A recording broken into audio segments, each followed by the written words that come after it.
નમસ્કાર મિત્રો, digital ગુજુના platform પરથી હું વેજાનંદ સુવા આજે તમારા માટે લઈને આવી રહ્યો છું યુપીએસસી એટલે કે સંઘ લોક સેવા આયોગ વિશેની નાની એવી માહિતી. તો મિત્રો, યુપીએસસી વિશે ઘણી બધી જે માહિતીઓ છે જે આપણે વિદ્યાર્થી મિત્રો છે એને ખબર નથી હોતી. તો એના માટે ગુજરાતીની અંદર આ માહિતી લઈ અને તમને સમજાવવાનો નાનો એવો પ્રયાસ કરી રહ્યો છું. તો મિત્રો, જો આમાં કંઈ પણ તમને એવું લાગે કે આમાં મારે કોઈ સજેશન્સ છે, બીજા કોઈ નવા વિડીયો જોવા છે, તો આના વિશે તમને ચોક્કસ મને કોમેન્ટ કરી અને જણાવજો. તો મિત્રો, જોઈએ આપણે યુપીએસસી શું છે, યુપીએસસીનો ઇતિહાસ શું છે અને યુપીએસસીની એક્ઝામ પેટર્ન શું છે, યુપીએસસીનો સિલેબસ, અને એમાં ગુજરાતીમાં તમારે જો ગુજરાતીના એક વિદ્યાર્થી તરીકે તમારે જો યુપીએસસી ક્લિયર કરવી હોય ગુજરાતના વિદ્યાર્થી તરીકે, તો એના માટે તમારે કઈ કઈ પાઠ્યપુસ્તકો કે કયા કયા ચોપડાઓમાંથી કઈ કઈ માહિતી વાંચવી જોઈએ એના વિશે એક નાનકડી માહિતી. તો મિત્રો, આપણે જોઈએ એ વિડીયોમાં. તો મિત્રો, ચાલો આપણે માહિતી મેળવીએ સંઘ લોક સેવા આયોગ એટલે કે UPSC union public service commission વિશે. તો મિત્રો, સર્વપ્રથમ આપણે શરૂઆત કરશું યુનિયન પબ્લિક સર્વિસ કમિશન એટલે કે યુપીએસસીના ઇતિહાસ વિશે. યુપીએસસીની શરૂઆત ક્યાંથી થઈ? તો મિત્રો, સર્વપ્રથમ જ્યારે આપણો દેશ આઝાદ નહોતો, જ્યારે આપણો દેશ બ્રિટિશ ઈસ્ટ ઇન્ડિયા કંપનીના શાસન હેઠળ હતો, ત્યારે આ જે બ્રિટિશ ઈસ્ટ ઇન્ડિયા કંપની છે એના જે અધિકારીઓ છે એને કોઈ પણ શું કહેવાય કે એને એક કક્ષા નક્કી કરવાની, એનો એક સ્તર નક્કી કરવા માટે એને એક લંડનની કોલેજ છે, હેલીબ્રી કોલેજ, લંડન ખાતે એને તાલીમ આપવામાં આવતી, જેથી કરીને એ શાસન કરવા માટે સક્ષમ બને.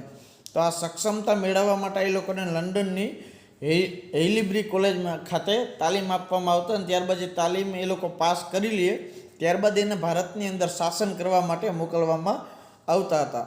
તો મિત્રો, ઈસવીસન 1854ની અંદર સર્વપ્રથમ જે લોર્ડ મેકોલો હતા એણે મેરિટ આધારે પસંદગીની કરવા માટેની બ્રિટિશ કમિટીને એક ભલામણ કરેલી કે ભાઈ, આ જે તમે તાલીમ આપી અને જે અધિકારીઓને મોકલો છો એ અધિકારીઓ તાલીમ લીધા બાદ પણ યોગ્ય એટલે કે સુશાસન કરી શકતા નથી. તો એના માટે તમે કંઈક એવી સિસ્ટમ ડેવલપ કરો કે જેના માટે થઈ અને એ સિસ્ટમમાંથી પાસ થઈને જે અધિકારી આવે છે એ વ્યવસ્થિત રીતે શાસન કરી શકે. તો એના માટે એણે લોર્ડ મેકોલોએ બ્રિટિશ ઈસ્ટ ઇન્ડિયા કંપનીની જે કમિટી હતી એને એક રજૂઆત કરી, અને એ રજૂઆતમાં એણે એવું કીધું કે તમે એક એવી સ્પર્ધાત્મક પરીક્ષા જેવી કંઈક વ્યવસ્થા ઊભી કરો અને એનું એક લેવલ નક્કી કરો કે ઓછામાં ઓછું આ લેવલનું જ્ઞાન એ જે વ્યક્તિને અધિકારી તરીકે નિયુક્ત કરવાનો છે એ અધિકારી જાણતો હોય, અને એ લેવલની તમે પરીક્ષા યોજો અને પરીક્ષામાં જો અધિકારી પાસ થાય, જો એ પરીક્ષામાં ઉત્તીર્ણ થાય તો જ એ વ્યક્તિને તમે ભારતની અંદર શાસન કરવા માટે મોકલો. તો આ 1854ની અંદર લોર્ડ મેકોલોની જે વ્યવસ્થાની જે હતી એ બ્રિટિશની જે કમિટી હતી, બ્રિટિશ ઈસ્ટ ઇન્ડિયા કમિટી હતી, એને મંજૂર કરી અને એને મંજૂરી આપી અને ઈસવીસન 1854ની અંદર એ મંજૂર કરી અને એની જે જૂની કંપનીની આશ્રયદાતા આધારિત જે વ્યવસ્થા હતી એને બદલી નાખી અને કાયમી સિવિલ સર્વિસની જે કમિશન હતું એની અમલવારી શરૂ થઈ. તો મિત્રો, આ રીતના બ્રિટિશ ઈસ્ટ ઇન્ડિયા કંપનીના સમયમાં જ ઈસવીસન 1854ની સાલમાં જ શરૂઆત થઈ ગઈ હતી. ત્યારબાદ ઈસવીસન 1854માં ICAS નામથી સિવિલ સર્વિસ કમિશનની સ્થાપના થઈ અને ઈસવીસન 1855થી સ્પર્ધાત્મક પરીક્ષાઓ લેવાની શરૂઆત કરવામાં આવી છે. બરાબર. તો આપણે આ જે યુપીએસસી તરીકે અત્યારે જેને ઓળખીએ છીએ એનો પહેલાં ઇન્ડિયન સિવિલ સર્વિસ તરીકે ઓળખવામાં આવતી. ત્યારબાદ જે શરૂઆતનો સમયગાળો છે એની અંદર ધારાધોરણો નક્કી કરવામાં આવ્યા હતા. તો જેની વયમર્યાદા છે તે નિમ્નમાં નિમ્ન એટલે કે ઓછામાં ઓછી 18 વર્ષ અને વધુમાં વધુ 23 વર્ષની વયમર્યાદા તે સમયમાં નક્કી કરેલી હતી. અને તે સમયના જે તે ભણતર હતા તો એ ભણતરના અભ્યાસક્રમો એવા રાખવામાં આવ્યા હતા કે જે બ્રિટિશના જે વિદ્યાર્થીઓ છે એને પાસ કરી શકે, જ્યારે ભારતના જે વિદ્યાર્થીઓ છે એને પાસ ના કરી શકે, જેથી કરીને એ લોકો જે બ્રિટિશનું જે શાસન છે એની અંદર આ લોકો સનદી અધિકારી તરીકે આવી ના શકે, અને સનદી અધિકારી તરીકે જો આવી ના શકે તો ભારતના સુશાસન એ લોકોનું જે શાસન છે એની અંદર એ લોકો ડિસ્ટર્બ ના કરે અને ભારતીયનો પક્ષ રજૂ ના કરે. તો એના માટે આ વ્યવસ્થા એ લોકોએ ઊભી કરી હતી. તો ત્યારબાદ ઈસવીસન 1864માં પ્રથમ ભારતીય કે શ્રી સત્યેન્દ્રનાથ ટાગોર એ સફળ થયા. તો એ કોણ હતા? તો કે આપણા જે રવિન્દ્રનાથ ટાગોરજી હતા એના ભાઈ હતા, અને એમણે સર્વપ્રથમ ભારતીય તરીકે આ પરીક્ષા પાસ કરેલી છે.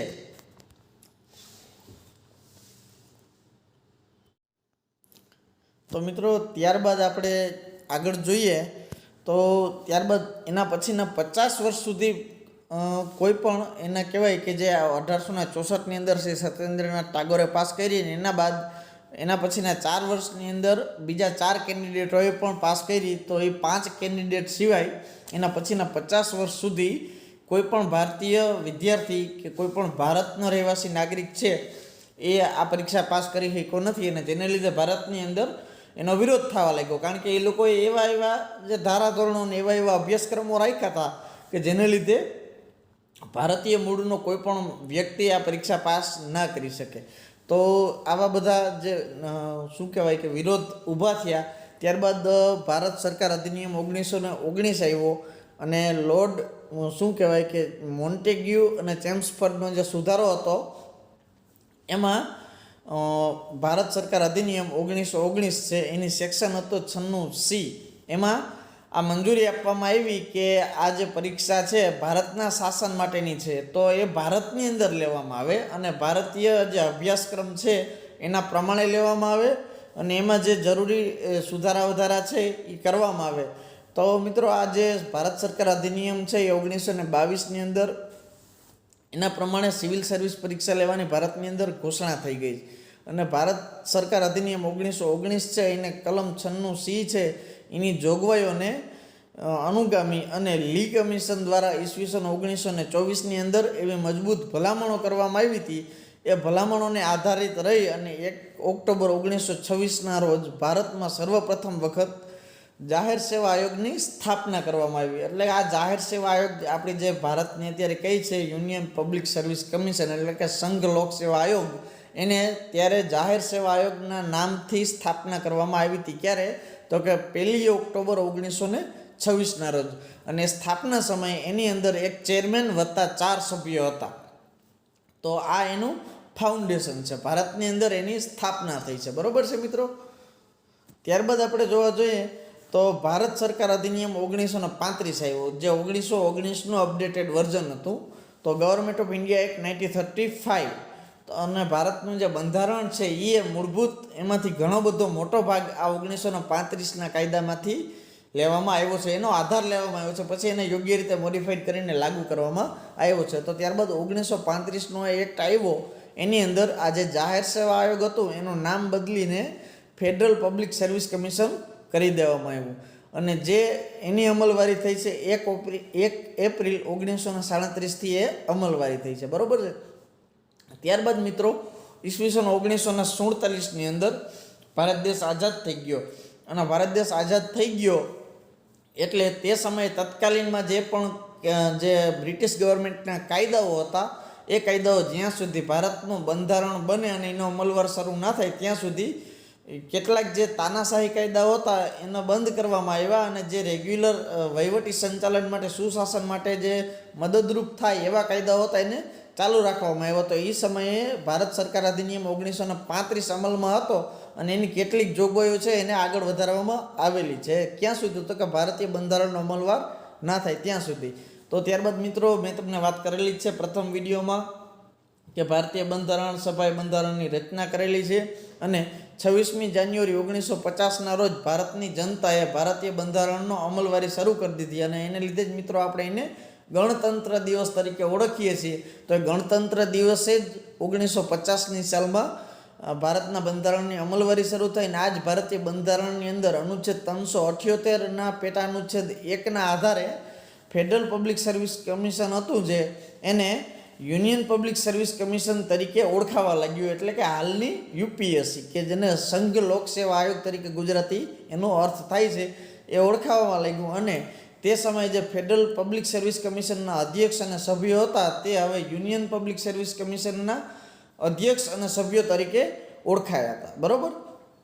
તેના સિવાય મિત્રો તમને વધારામાં જણાવી દઉં તો ભારતીય બંધારણ છે એનો ભાગ 14 છે કે કેન્દ્ર અને રાજ્યો, એના અનુચ્છેદ 315 થી 322ની અંદર યુપીએસસીને લગતી જોગવાઈઓ છે. અને એમાં 315ની અંદર એવી જોગવાઈ છે કે ભારતની અંદર એક સંઘ લોક સેવા આયોગ રહેશે અને તે ભારતીય કેન્દ્ર સરકારની જે તમામ ભરતીઓ છે, કેન્દ્ર સરકારના વર્ગ 1 અને જે વહીવટી અધિકારીઓ છે કે સંઘીય અધિકારીઓ કહેવાય, તો તેની શું કહેવાય કે નિયુક્તિની કાર્યવાહી કરશે. અને તેના સિવાય ભારત સરકાર હસ્તકના જે બોર્ડ અને નિગમો છે એ પાછળથી એને સોંપવામાં આવેલા છે મિત્રો. ત્યારબાદ આપણે વાત કરીએ મિત્રો તો યુપીએસસી. તો યુપીએસસીની તમને મેં ઇતિહાસ કહી દીધો. હવે યુપીએસસી વિશે તમને બ્રીફ ઇન્ટ્રો આપી દઉં તો યુપીએસસી શું છે? તો કે યુપીએસસીનું પૂરું નામ થાય યુનિયન પબ્લિક સર્વિસ કમિશન. અને યુપીએસસીનું કાર્ય શું? તો યુપીએસસી કેન્દ્ર સરકારના વિવિધ મંત્રાલયો, કેન્દ્ર સરકાર હસ્તકના જાહેર બોર્ડ અને કેન્દ્ર સરકાર હસ્તકના જાહેર નિગમો માટે આઈએએસ એટલે કે ઇન્ડિયન એડમિનિસ્ટ્રેટિવ સર્વિસ, આઈપીએસ એટલે કે ઇન્ડિયન પોલીસ સર્વિસ અને આઈએફએસ એટલે કે ઇન્ડિયન ફોરેસ્ટ સર્વિસ જેવા જે અધિકારીઓની પસંદગી કરવા માટે સ્પર્ધાત્મક પરીક્ષાનું આયોજન કરે છે. તથા Indian economy service, Indian engineering service, Indian mining service, Indian electricity service, Indian scientific service, Indian foreign service, Indian revenue service જેવી ઘણી બધી જે સર્વિસો છે એના માટેના જે એક્ઝામ છે એ કન્ડક્ટ કરે છે. તો મિત્રો એવું કોઈ પણ પેલું નથી કે યુપીએસસી છે ફક્ત આઈએએસ, આઈપીએસ અને આઈએફએસની જ નિમણૂક કરે છે. જે યુપીએસસી છે એ આઈએએસ, આઈપીએસ, આઈએફએસ સિવાયની પણ ઘણી બધી સર્વિસ છે કે જે કેન્દ્રીય સર્વિસો છે એના જે અધિકારીઓ છે એની પસંદગી કરવાની સ્પર્ધાત્મક પરીક્ષાઓ યોજે છે અને એની પસંદગી કરે છે. એના સિવાય મિત્રો ભારત સરકાર હસ્તક ઘણા બધા બોર્ડો છે કે ઘણા બધા કોર્પોરેશનો છે, ઘણા બધા નિગમો છે. તો એના જે અધિકારીઓ છે એની પસંદગી કરવા માટે પણ યુપીએસસીને કાર્યભાર સોંપાયેલો છે. તો જેમ કે મિત્રો તમને દાખલા તરીકે ઉદાહરણ તરીકે આપી દઉં, બોર્ડની અંદર વાત કરું તો મેરીટાઈમ બોર્ડ છે. એના સિવાય પોર્ટના જે વિભાગો છે તો એના જે સનદી અધિકારીઓ છે કે જે ઉચ્ચ કક્ષાના અધિકારીઓ કહી શકાય, તો એની ભરતી પણ યુપીએસસી લે છે. એના સિવાય તમને કહી દઉં કે GSI geological survey of India છે, તો એના સિવાય સર્વે ઓથોરિટી ઓફ ઇન્ડિયા છે, એસઓઆઈ છે. એના સિવાય તમને એક વાત કરી દઉં તો એનએમડીસી એટલે કે નેશનલ મિનરલ ડેવલપમેન્ટ કોર્પોરેશન છે. તો એવી ઘણી બધી સંસ્થાઓ છે કે એના જે સેલ છે, ગેલ છે, એના સીસીએલ છે, ઈસીએલ, ડબ્લ્યુસીએલ એની બધી સબસિડિરીઝ છે. એના સિવાય જે કોલફિલ્ડ લિમિટેડ છે, કોલ ઇન્ડિયા લિમિટેડ છે, એવી ઘણી બધી કેન્દ્ર સરકારની જે બહુરત્ન, મણિરત્ન, મિનિરત્ન આ બધી જે કંપનીઓ છે, નવરત્ન, આ બધી કંપનીઓના જે અધિકારીઓ છે એની નિમણૂક યુપીએસસી કરે છે. એના સિવાય ઘણા બધા મંત્રાલયોના હેઠળ ઘણા બધા વિભાગો કામ કરે છે. તો એ બધા વિભાગોની અંદર પણ જે સનદી અધિકારીઓ કહી શકાય એવી પોસ્ટ છે જે વર્ગ 1ની, તો એ બધા અધિકારીઓની નિમણૂક માટે પણ યુપીએસસી છે એ સ્પર્ધાત્મક પરીક્ષાનું આયોજન કરે છે અને એ સ્પર્ધાત્મક પરીક્ષાઓ દ્વારા એની પસંદગી કરી અને એને કાર્યભાર સોંપે છે. તો મિત્રો વધારામાં વાત કરું તો યુપીએસસીની એક્ઝામ પેટર્ન શું? તો મિત્રો શરૂઆતમાં એ 3 તબક્કામાં વિભાજિત આપણે એને કરીશું. પહેલો તબક્કો છે પ્રિલિમિનરી એક્ઝામ, બીજો છે મેઇન એક્ઝામ અને ત્રીજો છે ઇન્ટરવ્યૂ. તો મિત્રો પ્રિલિમ એક્ઝામ છે એના વિશે આપણે માહિતી મેળવીએ તો પ્રિલિમ પરીક્ષા છે ને મિત્રો એમાં કુલ 2 પેપર હોય છે. બે પેપર છે જીએસના છે, એમાં પેપર 1ના 200 માર્ક છે અને પેપર 2ના પણ 200 માર્ક છે. હવે મિત્રો આમાં નોંધ લેવા જેવી બાબત છે એ બાબત એમ છે કે જો તમારે બંને પેપર 200 માર્કના છે એટલે એના 33% માર્ક તમારે મેળવવા પડે. એમાંય ખાસ કરીને પેપર 2ના જો તમે 33% માર્ક એટલે કે 200માંથી તમે 66 માર્ક મેળવવા હોય, 66 અથવા એનાથી વધારે માર્ક, તો જ તમારું પેપર 1 ચેક થાય. અને પેપર 1 ચેક થાય તો એમાં પણ તમારે મિનિમમ 66 માર્ક તો મેળવવા જ પડે. તો મિત્રો પેપર 2 છે એ શું છે તો કે એ સ્ક્રીનિંગ ટેસ્ટ છે પેપર 1 માટેનો. પેપર 2માં તમારે 66થી ઉપર માર્ક આવ્યા હોય તો તમારું પેપર 1 ચેક થાય. પેપર 2ના માર્ક પેપર 1માં ગણાતા નથી. હવે પેપર 2 છે તો બીજો પેપર છે એ તો તમારું આ સ્ક્રીનિંગ ટેસ્ટ માટે જ ફક્ત હતું, તો એ અહીંયા પૂરું થઈ ગયું. હવે એના સિવાય તમને મિત્રો વાત કરવામાં આવે તો પેપર જે 1 છે એ પેપર 1 પણ 200 માર્કનું છે. તો એ 200 માર્કમાંથી તમારે જેટલા માર્ક આવ્યા છે એ માર્ક તમારા નક્કી કરશે કે તમે મેન્સ એક્ઝામ આપી શકશો કે નહીં. હવે એના સિવાયની એક બીજી તમને નોંધ આપી દઉં કે પ્રિલિમ પરીક્ષા છે એ ફક્ત સ્ક્રીનિંગ ટેસ્ટ છે.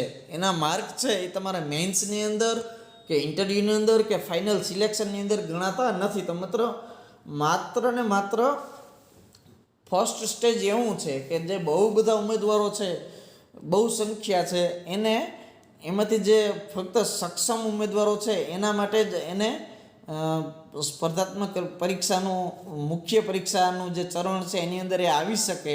અને જે વિદ્યાર્થીઓ ફક્ત ટ્રાયલ માટે કે ઓછી મહેનતવાળા છે એ સ્ક્રીનિંગ ટેસ્ટની અંદર જ નીકળી જાય એવા હેતુથી આ સ્ક્રીનિંગ ટેસ્ટનું આયોજન કરવામાં આવેલું છે મિત્રો.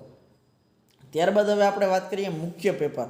તો મિત્રો મુખ્ય પેપરની અંદર કુલ કેટલા પેપર છે એના વિશે આપણે માહિતી મેળવીએ અને એના અંદર કુલ કેટલા માર્ક છે એના વિશે તમને માહિતી આપી દઉં. તો મિત્રો મુખ્ય પરીક્ષાની અંદર કુલ 9 પેપર હોય છે. હવે 9 પેપર જે છે એની અંદર પ્રથમ પેપર છે અંગ્રેજી ભાષા. તો અંગ્રેજી ભાષા છે એના કુલ 300 માર્ક છે અને બધા ઉમેદવારો માટે આ વસ્તુ કોમન છે, એમાં કોઈને પણ એક્ઝેમ્પશન આપવામાં આવતું નથી. એના 300 માર્કમાંથી તમારે ઓછામાં ઓછા 75 માર્ક તમારે લેવા પડે, એટલે કે 25% ક્વોલિફાઈંગ માર્ક નક્કી કરેલા છે. અને 75 માર્ક જો તમને ના મળે તો તમારા જે મેઇન્સ એક્ઝામ છે એમાં તમે ફેલ થયેલા ડિક્લેર થશો. અને વધારામાં તમને માહિતી આપી દઉં મિત્રો કે આ જે અંગ્રેજીમાં વિષયના જે માર્ક છે, અંગ્રેજીના પેપરના જે માર્ક છે એ તમારા માર્ક આગળ કેરી ફોરવર્ડ થતા નથી. એટલે કે એ માર્ક તમારા આગળ જે ઇન્ટરવ્યૂ સાથેના કોમ્બિનેશનના માર્ક છે એમાં ગણાતા નથી. એટલે કે આ ફક્ત તમારું ભાષા ઉપર તમારું કેટલું પ્રભુત્વ છે એ જાણવા માટે જ આ પેપર લેવામાં આવે છે. તેના સિવાય ભાષાનું એક બીજું પેપર છે અને એ પેપર માટે તમને ઓપ્શન આપવામાં આવે છે. ટોટલ ભારતીય બંધારણની 8મી અનુસૂચિની અંદર કુલ 22 ભાષા છે. એ 22માંથી તમે કોઈ પણ ભાષા પસંદ કરી શકો, પણ અંગ્રેજી પસંદ કરી હોય તો તમે બીજું પેપર પણ અંગ્રેજીનું પસંદ ના કરી શકો. પહેલું પેપર અંગ્રેજીનું છે એટલા માટે, બરાબર. તો અંગ્રેજી ભાષા સિવાયની જે બીજી ભાષાઓ છે એમાંથી તમે પસંદ કરી શકો. આ પેપર પણ મિત્રો 300 માર્કનું રહેશે અને આમાં પાસ થવા માટે પણ તમારે 25% એટલે કે 75 માર્ક લાવવા જરૂરી છે. અને આ પેપર પણ પ્રથમ ભાષાના પેપરની જેમ જ ક્વોલિફાઈંગ ટેસ્ટ ગણો કે તેનું પ્રભુત્વ ટેસ્ટ ગણો તો એ જ છે. તમે આ ભાષા ઉપર કેટલું પ્રભુત્વ ધરાવો છો એ જાણી શકાય છે, પરંતુ આના માર્ક છે એ તમારે મેઇન્સ પરીક્ષાના માર્ક્સ તરીકે ગણાતા નથી, એ ગણતરીમાં લેવાતા નથી. તો એમ ફક્ત તમારું ભાષાનું પ્રભુત્વ ચેક કરવા માટેના 2 પેપર છે. તેના પછી એક નિબંધનું પેપર છે મિત્રો, એના 250 માર્ક છે અને આના તમારે જે માર્ક આવે મુખ્ય પરીક્ષાની અંદર ગણી શકાય. ત્યારબાદ તમારા આ 3 પેપર થઈ ગયા. હવે એના સિવાયના બીજા જે 4 પેપર છે તમારા GS એટલે કે જનરલ સ્ટડી વિષય ઉપરના હોય છે. તો આ જનરલ સ્ટડીના જે છે એ 4 250 માર્કના છે, એટલે કુલ 1000 માર્કના એ 4 પેપર રહેશે અને એના માર્ક પણ મુખ્ય પરીક્ષાના માર્ક તરીકે કાઉન્ટ થશે. એના સિવાય 2 ઓપ્શનના પેપર હોય છે. તો ઓપ્શનલ પેપર મિત્રો એવો હોય છે કે યુપીએસસીએ નક્કી કરેલા રાખેલા વિષયો છે, એ વિષયમાંથી તમારે કોઈ પણ એક વિકલ્પ પસંદ કરવાનો છે. એવા કુલ 2 વિકલ્પ પસંદ કરવાના છે અને એ 2 વિકલ્પના જે પેપર છે એ તમારે આપવાના રહેશે. અને એ બંનેના 250 માર્ક છે, એટલે ટોટલ એના 500 માર્ક થશે અને એ 500 માર્ક પણ તમારે આના માટે ગણાશે મિત્રો. તો ટોટલ આ જે પરીક્ષા છે મેન્સ પરીક્ષા એ આમ તો જોઈએ તો 2350 માર્કની છે, પણ એમાંથી 1750 માર્ક છે એ તમારા માટે ઇમ્પોર્ટન્ટ છે અને 1750 માર્ક છે એ તમારા મેન્સ એક્ઝામનું ગણાય. અને 1750માંથી તમારે કેટલા માર્ક આવે એનો તમારા મેન્સ એક્ઝામના માર્ક કહી શકાય છે મિત્રો. તો મિત્રો કુલ 9 પેપર છે મુખ્ય પરીક્ષાની અંદર અને 1750 માર્કનું વેઇટેજ છે. 2350માંથી તમારે પહેલાં 2 પેપરમાં 75 માર્ક લેવા જરૂરી છે. એના સિવાયના 7 પેપરની અંદર 250 માર્કના જે છે 1750 કુલ માર્કમાંથી તમારે જે માર્ક આવે છે એ માર્કને તમારે આધારે તમે જે ઇન્ટરવ્યૂ જે 3rd સ્ટેજ છે આપણી પરીક્ષાનું ઇન્ટરવ્યૂ માટે બેસવા માટે ક્વોલિફાઈ થશો કે નહીં એના મેરિટ બને છે. એની મેરિટમાં તમે જો આવો તો તમને ઇન્ટરવ્યૂ માટે લાયક તમે ગણાવશો, બરાબર છે. તો તેના પછી મિત્રો થર્ડ સ્ટેજ આપણું છે ઇન્ટરવ્યૂ.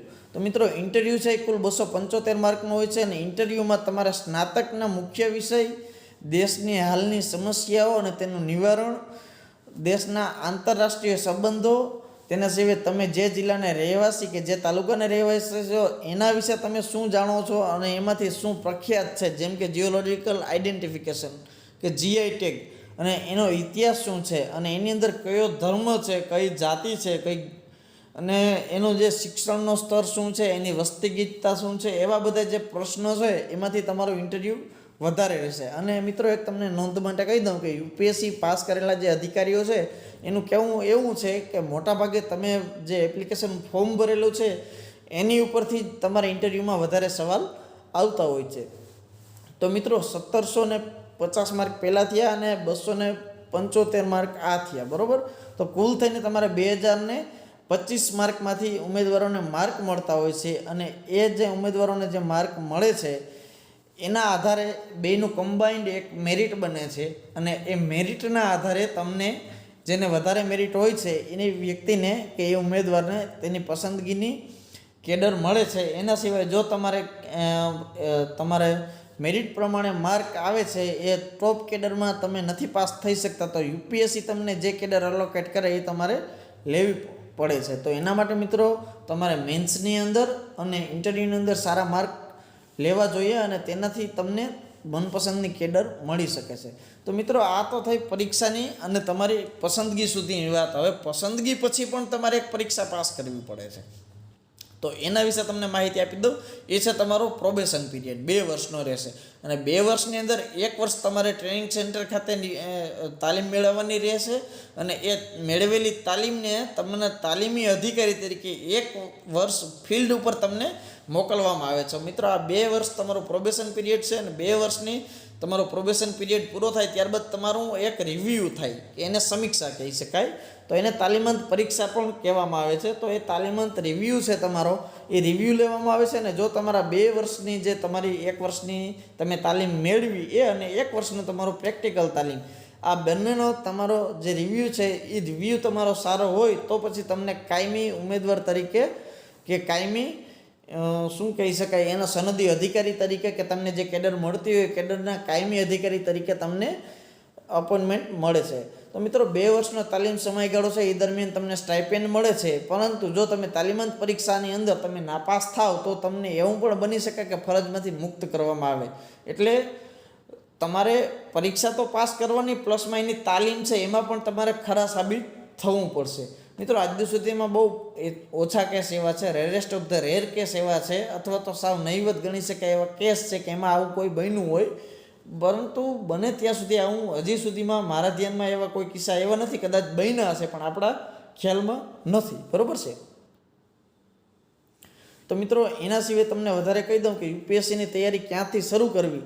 તો યુપીએસસીની તૈયારી શરૂઆત તમારે એનસીઆરટીથી કરવી જોઈએ, જેથી કરીને તમારું જે બેઝિક નોલેજ છે એ ક્લિયર થઈ જાય.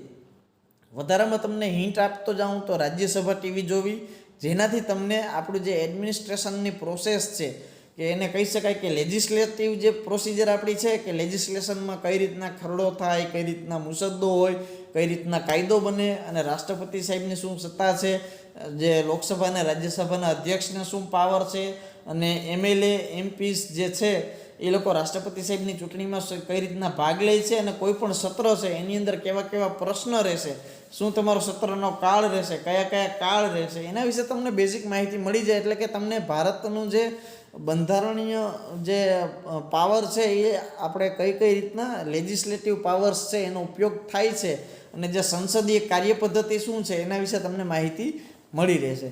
ત્યારબાદ તમને કરંટ અફેર માટે દરરોજ ન્યૂઝપેપર વાંચવું અને એની અંદર ધ હિન્દુ અથવા ઇન્ડિયન એક્સપ્રેસ કે બીજું કોઈ ધી ટાઈમ્સ ઓફ ઇન્ડિયા પણ વાંચી શકાય એવા કોઈ ન્યૂઝપેપર વાંચવા. મહિનાનું કરંટ અફેરનું મેગેઝિન વાંચવું. ઘણી બધી જે સંસ્થાઓ છે જે કરંટ અફેરના મેગેઝિન બહાર પાડે છે તો એ તમે વાંચી શકો છો. અને જો તમે વાંચો એની તમારે નોટ બનાવવી, જેથી કરીને એક્ઝામની સમયે તમે એનું રિવિઝન કરી શકો. અને મિત્રો તમને કહી દઉં કે રિવિઝન સ્ટ્રેટેજી તમને કહી દઉં એના માટે તમને હું અલગથી એક વિડીયો બનાવી દઈશ ખાસ કરીને. પણ ઓછામાં ઓછું કોઈ પણ તમે વાંચેલું છે 5 વખત તમારે વાંચવું. એક પણ વસ્તુ એ કઈ રીતના કરવું એ હું તમને શોર્ટમાં કહી દઉં કે પહેલી વખત તમે સર્વપ્રથમ વખત વાંચો તો એ વાંચ્યા બાદ તરત જ એનું રિવિઝન કરી નાખવું. તો એક વખત તમારું ફર્સ્ટ ટાઈમ રિવિઝન થઈ ગયું. બીજી વસ્તુ, બીજે દિવસે જ્યારે તમે એ જ ટોપિક ખોલો ત્યારે આગલે દિવસે શું તમે વાંચ્યું એ ફટાફટ તમારે માઇન્ડમાં યાદ કરી લેવું. એટલે તમારું બીજું ક્વિક રિવિઝન થઈ ગયું. તો પહેલું આફ્ટર રીડિંગ, બીજું બિફોર રીડિંગ, 2 રિવિઝન થઈ ગયા. પછી તમારે ત્રીજું અઠવાડિયાને અંતે તમે એક અઠવાડિયા સુધીમાં જે વાંચ્યું એનું એક નાનકડું રિવિઝન કરી લેવું તો એ તમારું ત્રીજું રિવિઝન થઈ ગયું. ચોથું, તમારા મહિનાને અંતે એક રિવિઝન કરી લેવું. આખા મહિનાના દરમિયાન તમે જે વાંચેલું છે એ બધું તમારા મહિનાની અંતે 1 કે 2 દિવસની અંદર બધું રિવિઝન કરી લેવું. તો તમારું આ ચોથી વખતનું રિવિઝન થઈ ગયું. અને અંતિમ રિવિઝન જે છે તે એક્ઝામનું પહેલાંના 15 દિવસ કે મહિના દિવસની અંદર કરી લેવું. તો મિત્રો તમને હું ગેરંટી આપું છું કે જો તમે કોઈ પણ વસ્તુ 5 વખત વાંચો અને જો તમને યાદ ના રહે તો એ વસ્તુ શક્ય નથી મિત્રો. માનવ મગજ પ્રમાણે તો તમે 3 વખત વાંચો એટલે યાદ રહી જાય, પરંતુ તમને આપણે 2 રિવિઝન એક્સ્ટ્રામાં આપીએ તો એના લીધે તમને કોઈ પણ વસ્તુ કડકડાટ અને મોઢે રહી જાય મિત્રો. એના સિવાય તમને કેન્દ્ર અને રાજ્ય સરકારની બધી યોજનાઓ જાણી લેવી અને એના માટે સરકારના ઓફિશિયલ પોર્ટલનો જ ઉપયોગ કરવો. અને બને તો સરકારી યોજનાઓની જે માહિતીઓ જે પ્રકાશિત થાય છે, ગુજરાત રાજ્યની થાય છે, એ જ રીતના બધા જ રાજ્યોની થાય છે અને કેન્દ્ર સરકારની પણ થાય છે માહિતી મંત્રાલય દ્વારા, એ તમારે વાંચવી. એના સિવાય મિત્રો ભારતના ઇન્ટરનેશનલ સંબંધો કેવા છે, જે પોલિટિકલ ભારતના રિલેશન્સ કેવા છે એ બધે તમારે જોવા અને એની વિશે હાલમાં કઈ કઈ ડીલ થઈ છે નવી, જેમ કે હમણાં લેટેસ્ટ જોઈએ તો રાફેલ વિમાનની ડીલ થઈ છે. એના સિવાય આપણી દેશની સેના ઘણા દેશો સાથે યુદ્ધ અભ્યાસ કરતી હોય છે. એના સિવાય ભારત દેશના આંતરરાષ્ટ્રીય જે વાણિજ્યિક સંબંધો કેવા છે એ તમારે જોઈ લેવું. એના સિવાય ઇન્ટરનેશનલ જે સંસ્થાઓ છે, WHO છે, યુનેસ્કો છે, યુનાઇટેડ નેશન્સ છે, એની જે સિક્યુરિટી કાઉન્સિલ્સ છે, પછી જે ઇન્ટરનેશનલ બેંક છે તો એના રિલેશન આપણે કેવા છે. એના સિવાય ભારતના આડોશી પાડોશી દેશો સાથેના ભારતના સંરક્ષાત્મક અને ભારતના વાણિજ્યિક સંબંધો કેવા છે એના વિશે તમારે માહિતી મેળવી લેવી જોઈએ. એના સિવાય હાલમાં ભારતની મુખ્ય સમસ્યા કઈ છે, ગરીબી છે, બેરોજગારી છે, અલ્પ શિક્ષણ છે કે વસ્તી વધારો છે કે એવી ઘણી બધી જે ભારતની સમસ્યાઓ છે કે એ તમારે ભૂખમરો છે. તો આ બધી સમસ્યાઓ વિશે તમારે પૂરતી જાણકારી લેવી જોઈએ અને એના વિશે તમે શું સજેસ્ટ કરી શકો છો, એને નિવારણ કેવી રીતના કરી શકો એના સજેશન વિશે તમારે માહિતી લેવી જોઈએ મિત્રો. તો એના સિવાય તમને વાત કરું મિત્રો તો હવે એના વિષય છે જે હિસ્ટ્રી વિષય આવે છે. તો હિસ્ટ્રીમાં એટલે તમારે શું વાંચવું એટલે કે ઇતિહાસ. તો ઇતિહાસમાં મિત્રો ધોરણ 6 થી ધોરણ 12ની NCERT જે છે NCERTનું પાઠ્યપુસ્તક વાંચવા. એના સિવાય પ્રાચીન ભારતનો ઇતિહાસ, મધ્ય ભારતનો ઇતિહાસ, આધુનિક ભારતનો ઇતિહાસ અને ભારત એક ખોજ જેવા સરકારી એપિસોડ તમે જોઈ શકો છો. એની માહિતી તમે ઓથેન્ટિક સોર્સ તરીકે ઉપયોગ પણ કરી શકો છો મિત્રો. એના સિવાય ભૂગોળ વિષયમાં શું વાંચવું, તો ભૂગોળ વિષયની અંદર ધોરણ 6 થી 12ની NCERT બુક વાંચવી અને કરંટ અફેર જે છે ભૂગોળને લગતા એ વાંચવા અને ભૂગોળની કોઈ સારી બુક વાંચવી, જેમ કે યુવા ઉપનિષદ ફાઉન્ડેશન છે, ગ્રંથ નિર્માણ બોર્ડ છે. એના સિવાય ઘણી બધી જે ભૂગોળના સારા ઓથર્સ છે એની માહિતીની જે એ લોકોએ ઓથેન્ટિકેટ બુક બનાવેલી છે તો એ બુક તમે વાંચી શકો છો મિત્રો. એના સિવાય તમને કહી દઉં ઇકોનોમિક્સ એટલે કે અર્થશાસ્ત્ર. તો અર્થશાસ્ત્રની અંદર ધોરણ 6 થી 12ની સામાજિક વિજ્ઞાન કે ધોરણ 6 થી 10ની અંદર સામાજિક વિજ્ઞાન આવે ને 11 અને 12માની અંદર અર્થશાસ્ત્ર આવે તો એ બુક તમારે વાંચવી. એની અંદરથી જે અર્થશાસ્ત્રના ટોપિક છે એ કવર કરવા. એના સિવાય રમેશ સિંઘની ઇકોનોમિક્સની બુક છે એ વાંચવી. એના સિવાય કરંટ અફેર્સમાં જે આપણા GDP છે, NDP છે એના વિશેના જે ઇકોનોમિકને લગતા આર્ટિકલ આવે છે એ તમારે વાંચી લેવા. ખાસ કરીને બજેટ વાંચી લેવું. અને એના સિવાયના ભારતની અંદર કોઈ પણ જાતનું RBIના repo rate, reverse repo rate, bank rate એ બધાય તમારે વાંચી લેવા. તો એનાથી તમને ઘણું બધું અર્થશાસ્ત્ર વિશે જાણવા મળી જશે. એના સિવાય મોંઘવારીનો દર છે, ફુગાવો છે એ બધું તમારે જાણી લેવું. અને YouTube ઉપર આ વિશે તમે અલગ સર્ચ કરીને તમને જે ઓથર કે જે કોઈ પણ તમને રિપ્રેઝન્ટેટર સારો લાગે કે જેની માહિતી તમને સરસ લાગે તો એમાં તમે જોઈ શકો છો વિડીયો પણ, બરાબર છે. એના સિવાય મિત્રો તમને કહી દઉં પોલિટિકલ સાયન્સ. તો પોલિટિકલ સાયન્સ વિશે ધોરણ 6 થી 12ની NCERTને અલગ જે ટોપિક છે એ કવર કરવા. અને એમ લક્ષ્મીકાંતની પોલિટિકલ સાયન્સની જે બુક છે એ કવર કરવી ને કરંટ અફેર્સ. તો મિત્રો પોલિટિકલ સાયન્સની અંદર તમારે આટલી વસ્તુ કરવી જોઈએ. તેના પછી તમને કહી દઉં મિત્રો સમાજશાસ્ત્ર. તો સમાજશાસ્ત્રની અંદર ધોરણ 6 થી 12ની એનસીઆરટી અને સમાજશાસ્ત્રની કોઈ સારી બુક વાંચવી. અને મિત્રો સમાજશાસ્ત્ર એટલે સામાજિક વિજ્ઞાન નથી, પહેલાં કહી દઉં.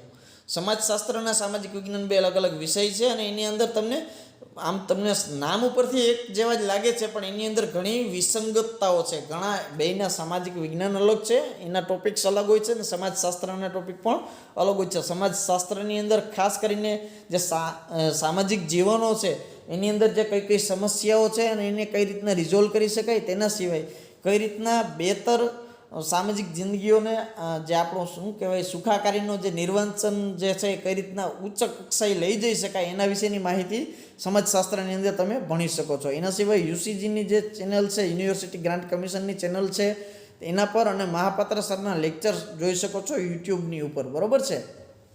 એના સિવાય સાયન્સ. તો મિત્રો સાયન્સ એન્ડ ટેક બધાય વિદ્યાર્થી માટે ઘણા વિદ્યાર્થીઓ રસહીન વિષય છે કે જેમાં એને રસ નથી.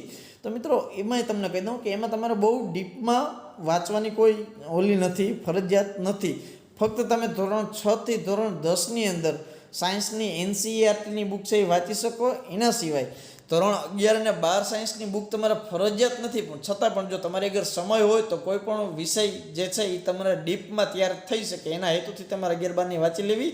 અને ખાસ પણ કરંટ અફેરને લગતા જે સાયન્સના મેટર આવે છે, નવા નવા સાયન્સ એન્ડ ટેકના ઇનોવેશન્સ આવે છે, એના વિશે તમારે અપ ટુ ડેટ રહેવું જોઈએ, તો જેથી કરીને તમે સાયન્સમાં પણ સારું પરફોર્મન્સ યુપીએસસીમાં કરી શકો છો મિત્રો. એના સિવાય તમને કહી દઉં ગણિત વિષય. તો ગણિત વિષયનું તમારે ફક્ત સામાન્ય જ્ઞાન હોવું જોઈએ અને ધોરણ 6 થી 10 સુધીની એનસીઈઆરટીની ગણિતની બુક તમે લઈ શકો છો. અને આની અંદર તમને ખાસ કહી દઉં કે ઘણા બધા ક્લાસીસમાં તમને શોર્ટકટ ટિપ્સ આપવામાં આવે છે. તે શોર્ટકટ ટિપ્સ જો તમને સમજાય તો એકદમ બેસ્ટ રહેશે, કારણ કે તમારા સમય મર્યાદાની અંદર તમારે સારા માર્ક લેવાના છે, તો તમારે એમસીક્યુ ટાઈપના જે છે તમારે તાત્કાલિક તમે સોલ્વ કરી શકશો. એના સિવાય તમને દાખલા અને ગણતરીના અંતે તાળો મેળવવામાં પણ શોર્ટકટ ટિપ્સ ખૂબ હેલ્પફુલ થાય છે. તો શોર્ટકટ ટિપ્સ ઉપર વધારે ધ્યાન દેવું, પરંતુ યાદ રાખો કે શોર્ટકટ જે તમને ટિપ્સ મળે છે એ શોર્ટકટની ટિપને તમારે અલગ અલગ પ્રશ્ન સાથે 10 થી 12 કે 15 જેવા પ્રશ્ન સાથે ક્રોસ વેરીફાઈ કરી લેવી. નકર ઘણી વખત એવું બને છે કે ઘણા જે લેક્ચરર છે એના દ્વારા શોર્ટકટ ટિપ્સ આપવામાં આવે છે, પરંતુ એ એમ કહેવામાં આવે છે કે ભાઈ આ પ્રકારના દાખલામાં જ લાગુ પડે, આ પ્રકારના દાખલામાં લાગુ ન પડે. તો એવી ટીપથી બચવું. કોઈ પણ જાતનો ધારો કે નફો ખોટનો દાખલો છે તો નફા ખોટના દાખલાની અંદર એક માસ્ટર ટીપ તમારે લઈ લેવાની કે તમામ દાખલાની અંદર લાગુ પડી જાય. એવી નહીં કે આ નફો ખોટમાં સાદા વ્યાજમાં જ આ લાગુ પડે, ચક્રવૃદ્ધિ વ્યાજમાં આ નોખી યાદ રાખવાની, પહેલાંની અંદર અલગ યાદ રાખવાની, એવું નહીં. બધા જ માટે કમ્બાઈન એક માસ્ટર કી જેવી જે શોર્ટકટ ટીપ મળે તો એ તમારે યાદ રાખવી સરળ રહેશે મિત્રો, અને તમને સહેલું પણ પડી શકે છે, બરાબર છે. એના સિવાય મિત્રો તમને અંગ્રેજી વિષયની માહિતી આપી દઉં તો અંગ્રેજીમાં 10મા ધોરણ સુધીનું જે ગ્રામર છે એનું તમારે બેઝિક નોલેજ કન્ફર્મ હોવું જોઈએ, અને બેઝિક નોલેજ તમારે જોઈશે. બેઝિક નોલેજ તમે કમ્પ્લીટ કરી લો તો તમારે બહુ સરળતા રહેશે. તો યુપીએસસીમાં અંગ્રેજીનું 300 માર્કનું પેપર આવે છે મેઇન્સ એક્ઝામની અંદર, અને 300માંથી 25% માર્ક પાસ થવા જરૂરી છે, એટલે 300માંથી 75% માર્ક લેવા જરૂરી છે. અને આ માર્ક ફાઇનલ એક્ઝામના માર્ક તરીકે ગણાતા નથી, પણ અંગ્રેજી ભાષાની અંદર તમારું કેવું પ્રભુત્વ છે એ તમારી જાણકારી લેવા માટે યુપીએસસી આ એક્ઝામ રાખે છે, એટલે કે આ પેપર રાખે છે. એના સિવાય ઓપ્શનલ સબ્જેક્ટ છે, તો ઓપ્શનલ સબ્જેક્ટના 2 પેપર છે. તો ઓપ્શનલ સબ્જેક્ટ ઘણા બધા છે, તો તમને એક ગુજરાતી વિદ્યાર્થી હોવાના નાતે તમને ગુજરાતી ભાષાના ઓપ્શનલ વિશે વાત કરું તો જો તમે ઓપ્શનલ સબ્જેક્ટ તરીકે ગુજરાતી ભાષા રાખી હોય તો ગુજરાતી ભાષાનો ઇતિહાસ, ગુજરાતી ભાષાની શરૂઆત ક્યારથી થઈ ત્યારથી એના ગદ્ય અને પદ્ય 2 સેક્શન્સ છે. ગદ્ય એટલે કે વાર્તા, ગદ્ય એટલે કે કવિતા, અને પદ્ય એટલે કે વાર્તા સ્વરૂપ અથવા નિબંધ સ્વરૂપ, બરાબર. તો ગદ્ય છે એ લખાણ એને તમે છંદ, દુહા, મુક્તક, હાઇકુ છે અને કવિતા રૂપે તમે માણી શકો છો, અને પદ્ય છે એને તમે ટૂંકી વાર્તા, નવલિકા, નવલકથા કે આપણે નિબંધ તરીકે તમે એને જાણી શકો છો મિત્રો. એના સિવાય રઘુવીર ચૌધરીની અમૃતા નવલકથા જે છે એ તમારે વાંચી લેવી ખાસ તો, અને પાટણની પ્રભુતા, સૌરાષ્ટ્રની રસધાર, એના જેવી જે અલગ અલગ છે એમાંથી તમને વધારે આ વસ્તુ પૂછાઈ શકે છે, બરાબર છે, યુપીએસસીની અંદર. હવે મિત્રો તમને એ કહી દઉં, યુપીએસસીની ફોર્મ ભરવા માટે તમારે એસેન્શિયલ લાયકાત કે મહત્તમ શૈક્ષણિક લાયકાત શું જોઈએ છે, ન્યૂનતમ. તો ન્યૂનતમ શૈક્ષણિક લાયકાતની અંદર સર્વપ્રથમ તમારે સ્નાતક કક્ષા એટલે કે ગ્રેજ્યુએશન કમ્પ્લીટ હોવું જોઈએ. અને જો તમે ગ્રેજ્યુએશનના છેલ્લા સેમેસ્ટરમાં અભ્યાસ કરતા હો અને જો યુપીએસસીનું નોટિફિકેશન આવી જાય તો તમે નોટિફિકેશનની અંદર એપ્લાય કરી શકો, તમે પ્રિલિમ એક્ઝામ આપી શકો. પરંતુ જ્યારે પ્રિલિમ એક્ઝામનું રિઝલ્ટ ડિક્લેર થાય ત્યારબાદ તમારે મેઇન્સ એક્ઝામ માટે ફરીથીને ફોર્મ ભરવા પડે છે. તો ત્યાં સુધીમાં તમારું જે લાસ્ટ સેમેસ્ટરનું રિઝલ્ટ છે એ આવી જવું જોઈએ. જો એ ના આવ્યું હોય તો તમારી પ્રિલિમ્સ એક્ઝામ ફેલ ગણાય અને તમારો એક પ્રયત્ન ઓછો થાય. એના સિવાય કોઈપણ વિદ્યાશાખાની અંદર સ્નાતક થયેલા હોવા જોઈએ. એવું નથી કે તે આ સ્પેસિફાઈડ વિષયની અંદર સ્નાતક હોવા જોઈએ. અને ખાસ સ્નાતક થાવ તો તમે યુનિવર્સિટી ગ્રાન્ટ કમિશનની અંદર રજિસ્ટર્ડ થયેલી યુનિવર્સિટીમાંથી જ તમે સ્નાતકની ડિગ્રી મેળવેલી હોવી જોઈએ મિત્રો. એના સિવાય ડીમ્ડ યુનિવર્સિટી તરીકે પ્રકાશિત થયેલી હોવી જોઈએ, જે યુનિવર્સિટીમાંથી તમે સ્નાતક થયા છો તે યુનિવર્સિટી. બીજી વસ્તુ, યુપીએસસીનું ફોર્મ ભરવા માટે તમારી એજ લિમિટ મિનિમમ 21 વર્ષ પૂરા થયેલા હોવા જોઈએ મિત્રો. એના સિવાય તમને મિત્રો હવે એક ઉદાહરણ આપી દઉં. ઘણા લોકો એવું માનતા હોય છે કે જે યુપીએસસીની એક્ઝામ છે એ સ્કૂલ અને કોલેજના ટોપર અથવા તો સ્ટેટ લેવલના બોર્ડના ટોપર જ પાસ કરી શકે, આપણા જેવાનું કામ નથી. તો મિત્રો એ વસ્તુ તદ્દન ખોટી છે. એના વિશે તમને ઉદાહરણ દઈ દઉં તો યુપીએસસીની અંદર 2017ની જે પરીક્ષા લેવાની એ 2017માં જે ઓલ ઇન્ડિયામાં 3જા નંબરનો રેન્ક મેળવ્યો તે આઈપીએસ અધિકારી સાહેબ છે, આઈએસ અધિકારી જુનેદ અહેમદ છે. તે પણ એવરેજ સ્ટુડન્ટ હતા. અને તેના સિવાય મિત્રો 2017ની અંદર યુપીએસસી પાસ કરનારા આશિષ કુમાર પણ એક એવરેજ સ્ટુડન્ટ હતા. અને હાલના ભરૂચના જે કલેક્ટર સાહેબ છે એનું જ હમણાં જ મેં સોશિયલ મીડિયામાં જોયું છે કે એમના 10મા ધોરણના માર્ક ખૂબ જ એવરેજ હતા, છતાં પણ હાલમાં તે અધિકારી સાહેબ તરીકે ફરજ નિભાવી રહ્યા છે. તો મિત્રો એ આપણો મક્કમ ઈરાદો જોઈએ. બસ તમારું પાછળનું શૈક્ષણિક લાયકાતમાં તો ફક્ત ગ્રેજ્યુએશન માગે ને ગ્રેજ્યુએશન એ તમે પાસ કરેલા હોય અને 50% જેવો માર્કિંગ હોય, 35% જેવું માર્કિંગ હોય તો પણ ચાલે. એવું નથી કે તમારે 70% જોઈએ, 60% જોઈએ. તો એના અલગ અલગ અમુક કેડરની અંદર છે જે આઈઈએસની પરીક્ષા છે, ઇન્ડિયન એન્જિનિયરિંગ સર્વિસ, તો એમાં થોડુંક લેવલ ઊંચું જઈ શકે. આઈસીએસ કે આઈએસ આઈપીએસ માટેની જે સર્વસામાન્ય જે નોટિફિકેશન છે જનરલ, તો એમાં તમારે એને જે તે પણ ક્રાઇટેરિયા છે એની સ્પષ્ટતા કરેલી છે, એ તમારે વાંચી લેવા. અને તેની સિવાય તમને કહી દઉં મિત્રો, ધોરણ 10માં 52 અને ધોરણ 12માં 55% હતા એવા આશિષ કુમાર સાહેબ છે, એને યુપીએસસી પાસ કરી લીધી છે મિત્રો.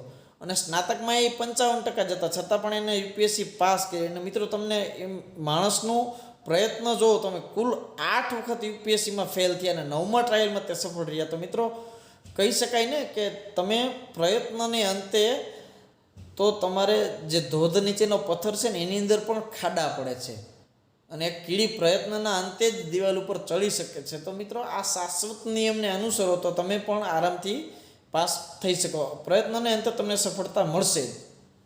એના સિવાય તમને હજી એક વધારાનું ઉદાહરણ આપી દઉં તો મનોજ કુમાર શર્મા જે ધોરણ 12માં ફેલ થયા હતા અને યુપીએસસીમાં સફળ રહ્યા અને આઈપીએસ થયા. હાલમાં તે આસિસ્ટન્ટ કમિશનર ઓફ પોલીસ એટલે કે એસીપી છે મિત્રો. તો મિત્રો તમે જોઈ શકો છો એવા ઘણા ઉદાહરણો છે કે જે વિદ્યાર્થીઓ ભણવાની અંદર, અભ્યાસની અંદર ઓન એન એવરેજ રહ્યા હોય પણ હાલમાં યુપીએસસી પાસ કરીને એક સારો હોદ્દો ધારણ કરે છે મિત્રો.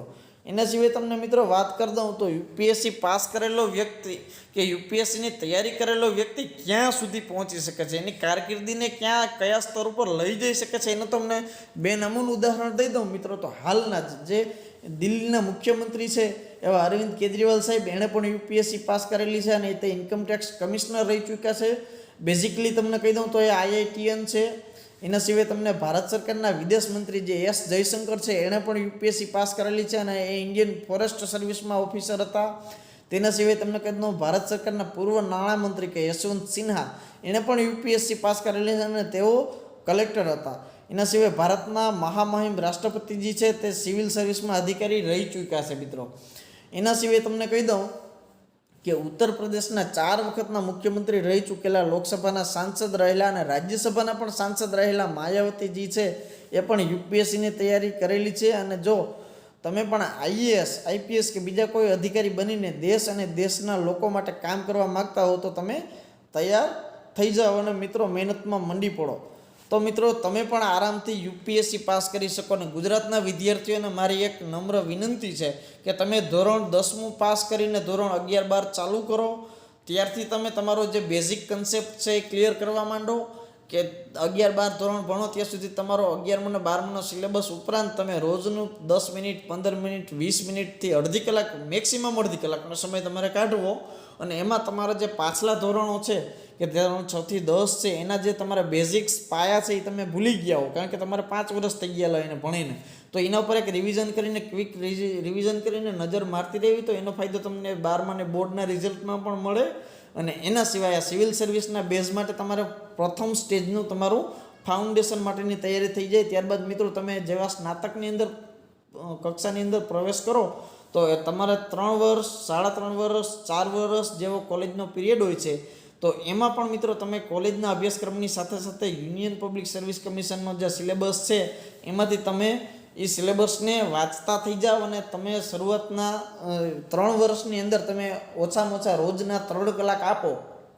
તો આ 3 કલાકની અંદર મિત્રો તમે તમારા કોલેજના અભ્યાસની સાથે સાથે આ પરીક્ષાની તૈયારી જો તમે કરો તો તમે શક્ય છે કે પ્રથમ પ્રયાસની અંદર જ યુપીએસસી પાસ કરો ને તમારી 21 વર્ષની ઉંમર પૂર્ણ થતાં જ તમે તો મિત્રો આઈએએસ આઈપીએસ આઈએફએસ જેવા સનદી અધિકારી બની શકો. અને સનદી અધિકારી તરીકે તમે મિત્રો આઈએએસ આઈપીએસ કે આઈએફએસ 21 વર્ષની ઉંમરમાં તમે બની ગયા તો મિત્રો તમારે 60 વર્ષની ઉંમર થતાં તમારી અગર કેટલા વર્ષની સર્વિસનો અનુભવ હોય તો કે 39 યર્સ. તો મિત્રો તમારી અગર 39 વર્ષનો અનુભવ હોય તો મિત્રો 39 વર્ષ તમે આઈએએસ તરીકે નોકરી કરો તો તમે શરૂઆત તમારે ડેપ્યુટી કલેક્ટરથી થાય. ગુજરાત કે મહારાષ્ટ્રની અંદર આવ્યા હોય તો ડેપ્યુટી ડીડીઓ અથવા ડીડીઓ થાય. એના સિવાય જો આઈપીએસ હોવ તો ASP assistant superintendent of commissioner, બરાબર, assistant superintendent of police, assistant commissioner of police જેવા થાય. આઈએફએસ હોય તો ડેપ્યુટી કન્ઝર્વેશન ઓફ ફોરેસ્ટ. એના સિવાય એનાથી ઉપરના જે હોદ્દાઓ છે બરાબર, તો એમાં તમે થાય તો મિત્રો 39 વર્ષ તમારા કે આઈએએસ તરીકેની તમારી વયમર્યાદા પૂર્ણ થતાં તમે ઓછામાં ઓછા 6 થી 7 પ્રમોશન મેળવી અને તમે સેક્રેટરીયલ પોસ્ટ ઉપર કે જે કેન્દ્ર સરકારના સચિવાલયોની અંદર કેન્દ્ર સરકારની અંદર સરસ પોસ્ટ ઉપર તમે જઈ શકો છો અને સારામાં સારી કેડરના આઈપીએસ તરીકે તમે સારામાં સારા હોદ્દા ઉપર જઈ શકો છો મિત્રો. તો મિત્રો આ જ હતો આપણું યુપીએસસી વિશેનો વિડીયો. અને જો તમને આ વિડીયો ગમ્યો હોય તો તમે મારા વિડીયોને લાઈક કરો મિત્રો. મારા વિડીયોને તમારા મિત્રો સુધી કે સ્પર્ધાત્મક પરીક્ષાની તૈયારી કરતા વિદ્યાર્થીઓ સુધી શેર કરો. અને જો તમને આવા જ બીજા વિડીયો જોવા માંગતા હોય તો તમે મારી ચેનલને સબસ્ક્રાઈબ કરો અને મારી ચેનલના જે બેલ આઇકોનને તમે પ્રેસ કરો, જેથી કરીને મિત્રો મારે જે નવા વિડીયો આવે છે તેની નોટિફિકેશન તમારા સુધી પહોંચી શકે અને તમે એનો લાભ મેળવી શકો મિત્રો. તો મિત્રો આની સાથે આપણો આજનો વિડીયો અહીં પૂર્ણ થાય છે. જય હિન્દ, જય ભારત.